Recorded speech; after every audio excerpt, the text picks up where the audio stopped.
जय हनुमान। हनुमान जी हिंदुओं के आराध्य देवता हैं।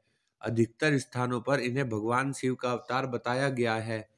वे भगवान राम के परम भक्त और प्रिय सखा हैं। हनुमान को चिरंजीवी, चिरकाल तक जीवित रहने वाले माना जाता है। जन्म: हनुमान वानरों के राजा केसरी और उनकी पत्नी अंजना के 6 पुत्रों में सबसे बड़े और पहले पुत्र हैं। रामायण के अनुसार वे जानकी के अत्यधिक प्रिय हैं। इस धरा पर 8 चिरंजीवी हैं, उनमें से 7 को अमरत्व का वरदान प्राप्त है। उनमें बजरंगबली भी है तथा एक को साप के कारण अमरत्व मिला। हनुमान जी का अवतार भगवान राम की सहायता के लिए हुआ।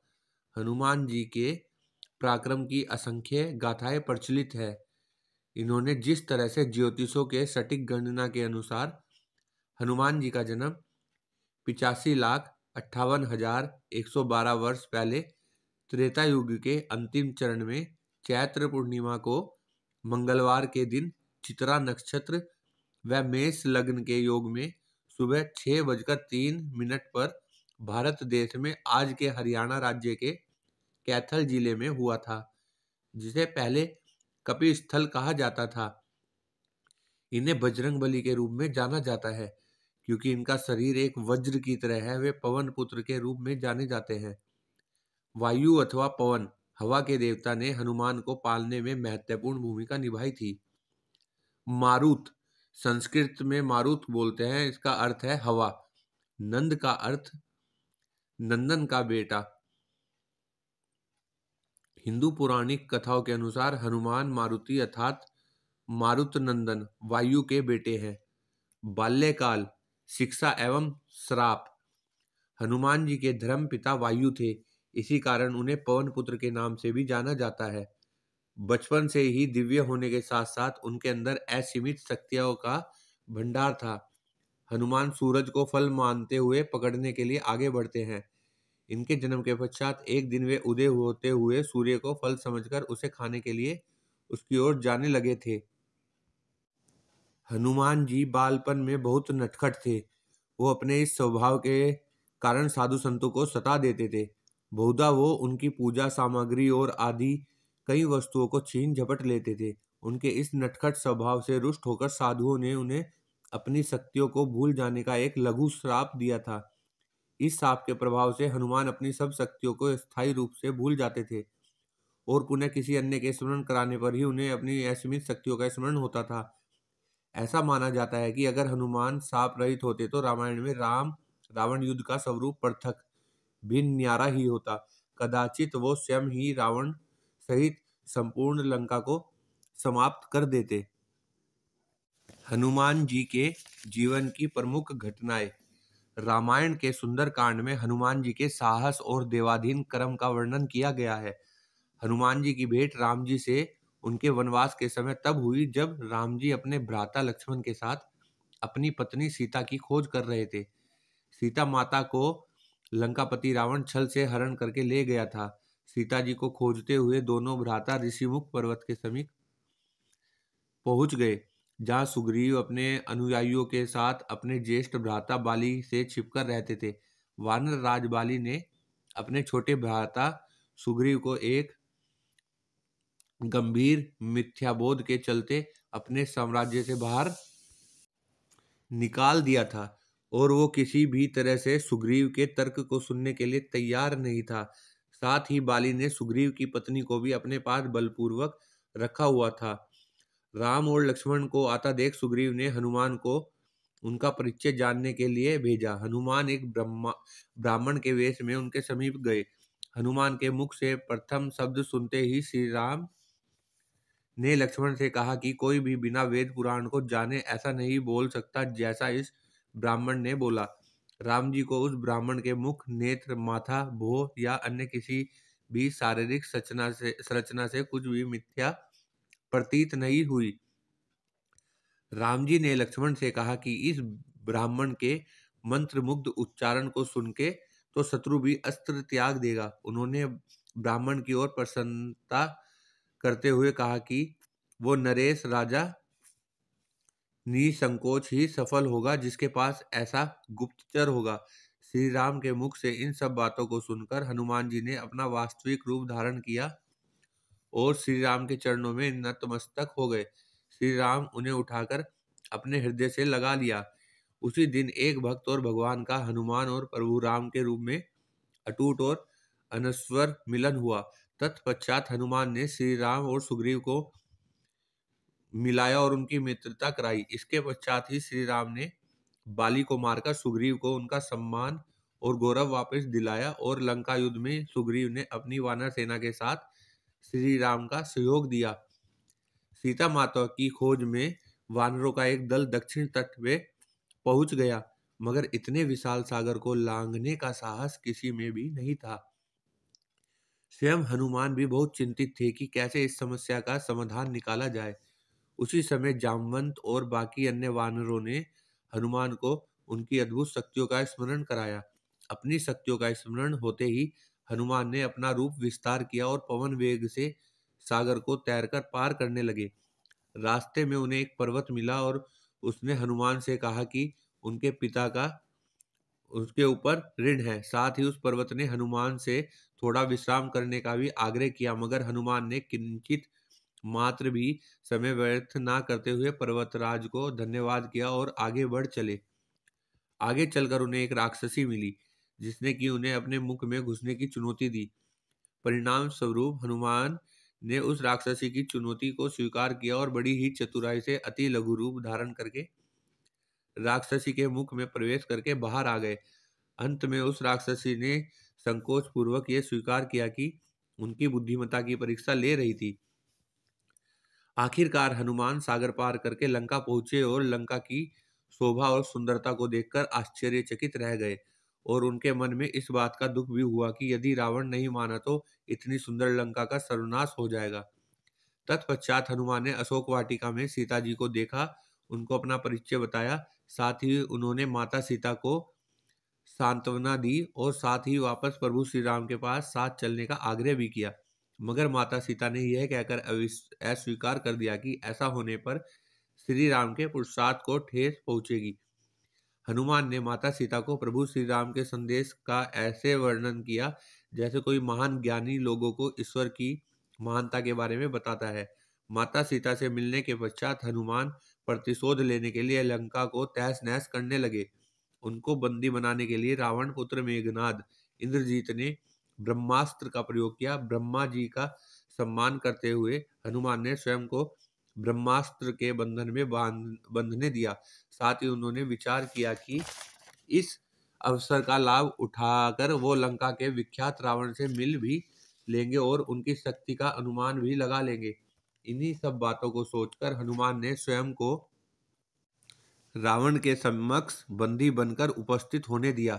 जब उन्हें रावण के समक्ष लाया गया तो उन्होंने रावण को प्रभु श्री राम का चेतावनी भरा संदेश सुनाया और साथ ही ये भी कहा कि यदि रावण माता सीता को आदर पूर्वक प्रभु श्री राम को लौटा देगा तो प्रभु उसे क्षमा कर देंगे। जय सिया राम। हनुमान जी माता सीता के साथ क्रोध में आकर रावण ने हनुमान को मृत्यु दंड देने का आदेश दिया, मगर रावण के छोटे भाई विभीषण ने ये कहकर बीच बचाव किया कि ये एक दूत को मारना आचार संहिता के विपरीत है। ये सुनकर रावण ने हनुमान की पूंछ में आग लगाने का आदेश दिया। जब रावण के सैनिक हनुमान की पूंछ में कपड़ा लपेट रहे थे तब हनुमान ने अपनी पूंछ को खूब लंबा कर लिया और सैनिकों को कुछ समय तक परेशान करने के पश्चात पूंछ में आग लगाने का अवसर दे दिया। पूंछ में आग लगते ही हनुमान ने बंधन मुक्त होके लंका को जलाना शुरू कर दिया और अंत में पूंछ में लगी आग को समुद्र में बुझाकर वापस प्रभु श्री राम के पास आ गए।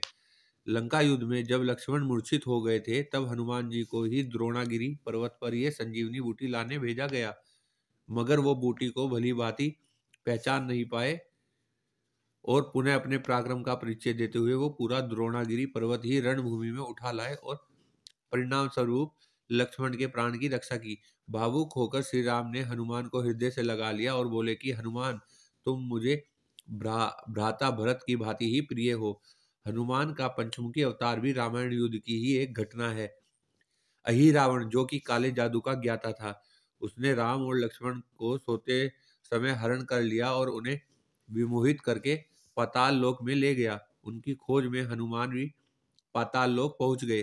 पाताल लोक के मुख्य द्वार एक युवा प्राणी मकरध्वज पहरा दे रहा था, जिसका आधा शरीर मछली का था और आधा शरीर वानर का था।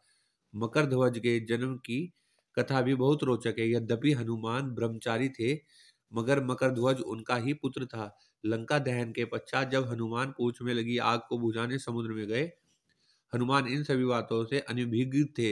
यद्यपि मकरध्वज को पता था कि हनुमान उनके पिता हैं, मगर वो उन्हें पहचान नहीं पाया, क्योंकि उसने पहले कभी उन्हें देखा नहीं था। जब हनुमान ने अपना परिचय दिया तो वो जान गया कि ये मेरे पिता है, मगर फिर भी उसने हनुमान के साथ युद्ध करने का निश्चय किया, क्योंकि पाताल रूप पातालपुरी के द्वार की रक्षा करना उसका प्रथम कर्तव्य था। हनुमान ने बड़ी आसानी से उसे अपने अधीन कर लिया और पातालपुरी के मुख्य द्वार पर बांध दिया। पातालपुरी में प्रवेश करने के पश्चात हनुमान ने पता लगा लिया कि अहिरावण का वध करने के लिए उन्हें 5 दीपकों को एक साथ बुझाना पड़ेगा। अतः उन्होंने पंचमुखी अवतार श्री वाराह, श्री नरसिम्हा, श्री गरुड़, श्री हैग्रीव और स्वयं धारण किया और एक साथ में 5 दीपकों को बुझाकर अहिरावण का अंत किया। अहिरावण का वध होने के पश्चात हनुमान ने प्रभु श्री राम के आदेशानुसार मकरध्वज को पाताल रूपी का नारेश बना दिया। युद्ध समाप्त होने के बाद ही श्री राम को 14 वर्ष का वनवास भी समाप्त हो चला था। तभी श्री राम को स्मरण हुआ कि यदि तो वो वनवास समाप्त होने के साथ ही अयोध्या नहीं पहुंचे तो भरत अपने प्राण त्याग देंगे। साथ ही उनको इस बात का भी आभास हुआ कि उन्हें वहां वापस जाने में अंतिम दिन से थोड़ा विलंब हो जाएगा। इस बात को सोचकर श्री राम चिंतित थे, मगर हनुमान ने अयोध्या जाकर श्री राम के आने की जानकारी दी और भरत के प्राण बचाकर श्री राम को चिंता मुक्त किया। अयोध्या में राज्याभिषेक होने के बाद प्रभु श्री राम ने उन सभी को सम्मानित करने का निर्णय लिया, जिन्होंने लंका युद्ध में रावण को पराजित करने में उनकी सहायता की थी। उनकी सभा में एक भव्य समारोह का आयोजन किया गया, जिसमें पूरी वानर सेना को उपहार देकर सम्मानित किया गया। हनुमान को भी उपहार लेने के लिए बुलाया गया। हनुमान मंच पर गए, मगर उन्हें उपहार की कोई जिज्ञासा नहीं थी। हनुमान को ऊपर आता देखकर भावना से अभिलुप्त श्री राम ने उन्हें गले लगा लिया और कहा कि हनुमान ने अपनी निश्चल सेवा और पराक्रम से जो योगदान दिया है, उनके बदले में ऐसा कोई उपहार नहीं है जो उनको दिया जा सके। मगर अनुराग स्वरूप माता सीता ने अपना एक मोतियों का हार उन्हें भेंट किया। उपहार लेने के उपरांत हनुमान माला के एक एक मोती को तोड़कर देखने लगे। ये देखकर सभा में उपस्थित सदस्यों ने उनसे इसका कारण पूछा तो हनुमान ने कहा कि वो ये देख रहे हैं कि मोतियों के अंदर उनके प्रभु श्री राम और माता सीता है कि नहीं, क्योंकि यदि वो इनमें नहीं है तो इस हार का उनके लिए कोई मूल्य नहीं है। ये सुनकर कुछ लोगों ने कहा कि हनुमान के मन में प्रभु श्री राम और माता सीता के लिए उतना प्रेम नहीं है जितना कि उन्हें लगता है। इतना सुनते ही हनुमान ने अपनी छाती चीर के लोगों को दिखाई और सभी ये देखकर स्तब्ध रह गए कि वास्तव में उनके हृदय में प्रभु श्री राम और माता सीता की छवि विद्वान थी। जय श्री राम। हनुमान जी का नामकरण। इंद्र के वज्र से हनुमान जी की ठुड्डी संस्कृत में हनु टूट गई थी, इसलिए उनको हनुमान का नाम दिया गया। इसके अलावा ये अनेक नामों से प्रसिद्ध है, जैसे बजरंगबली, मारुति, अंजनी सुत, पवन पुत्र, संकट मोचन, केसरी नंदन, महावीर, कपीस, शंकर सुवन आदि। जय श्री राम। हनुमान जी का रूप। हिंदू महाकाव्य रामायण के अनुसार हनुमान जी को वानर के मुख वाले अत्यंत बलिष्ठ पुरुष के रूप में दिखाया जाता है। इनका शरीर अत्यंत मांसल एवं बलशाली है। उनके कंधे पर जनेऊ लटका रहता है। हनुमान जी को मात्र एक लंगोट पहने अनावर्त शरीर के साथ दिखाया जाता है। वह मस्तक पर स्वर्ण मुकुट एवं शरीर पर स्वर्ण आभूषण पहने दिखाई देते हैं। उनकी वानर के समान लंबी पूंछ है। उनका मुख्य अस्त्र गदा माना जाता है। उनके मुख पर जो तेज है वह अतुलनीय है। उनका शरीर पर्वत के समान विशाल और कठोर है। उनके मुख पर सदैव राम नाम की धुन रहती है। जय श्री राम। ग्रंथों में रामायण का 5वां कांड सुंदरकांड हनुमान पर केंद्रित है। असुर राज रावण ने सीता का अपहरण कर लिया था, जिसके बाद 14 साल के वनवास के आखिरी साल में हनुमान राम से मिलते हैं। अपने भाई लक्ष्मण के साथ राम अपनी पत्नी सीता की खोज कर रहे हैं। यह और संबंधित राम कथाएं हनुमान के बारे में सबसे व्यापक कहानियां हैं। रामायण के कई संस्करण भारत के भीतर मौजूद हैं। ये हनुमान, राम, सीता, लक्ष्मण और रावण के रूपांतर प्रस्तुत करते हैं। वर्ण और उनके विवरण अलग-अलग हैं, कुछ मामलों में काफी महत्वपूर्ण है। महाभारत महाभारत एक और प्रमुख महाकाव्य है जिसमें हनुमान का संक्षिप्त उल्लेख है। पुस्तक 3 में महाभारत के वाना पर्व उन्हें भीमसेन के सौतेले बड़े भाई के रूप में प्रस्तुत किया गया है, जो उनसे कैलाश पर्वत पर जाने के दौरान गलती से मिलते हैं। असाधारण ताकत का आदमी भीम हनुमान की पूंछ को हिलाने में असमर्थ है, जिससे उसे एहसास होता है और हनुमान की ताकत को स्वीकार करता है। यह कहानी हनुमान चरित्र के प्राचीन कालक्रम से जुड़ी है। यह कलाकृति और राहत का एक हिस्सा भी है, जैसे विजयनगर खंडहर। अन्य साहित्य रामायण और महाभारत के अलावा हनुमान का उल्लेख कई अन्य ग्रंथों में किया है। इनमें से कुछ कहानियां पहले के महाकाव्यों में उल्लिखित उनके कारनामों से जुड़ी है, जबकि अन्य उनके जीवन की वैकल्पिक कहानियां बताती हैं। स्कंद पुराण में रामेश्वर में हनुमान का उल्लेख है। शिव पुराण के एक दक्षिण भारतीय संस्करण में हनुमान को शिव और मोहिनी, विष्णु का महिला अवतार के रूप में पुत्र के रूप में वर्णित किया गया है। या वैकल्पिक रूप से उनकी पौराणिक कथाओं को स्वामी अयप्पा के मूल के साथ जोड़ा या विलय कर दिया गया है, जो दक्षिण भारत के कुछ हिस्सों में लोकप्रिय है।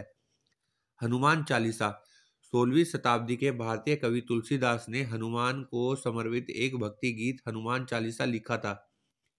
उन्होंने हनुमान के साथ आमने सामने मुलाकात करने का दावा किया। इन बैठकों के आधार पर उन्होंने रामचरितमानस रामायण का एक अवधी भाषा संस्करण लिखा। देवी अथवा शक्ति के साथ संबंध हनुमान और देवी काली के बीच संबंध का उल्लेख कर्तिवसी रामायण में मिलता है। उनकी बैठक रामायण के युधिष्ठिर में महिरावण की कथा में होती है। महिरावण का विश्वसनीय मित्र भाई था।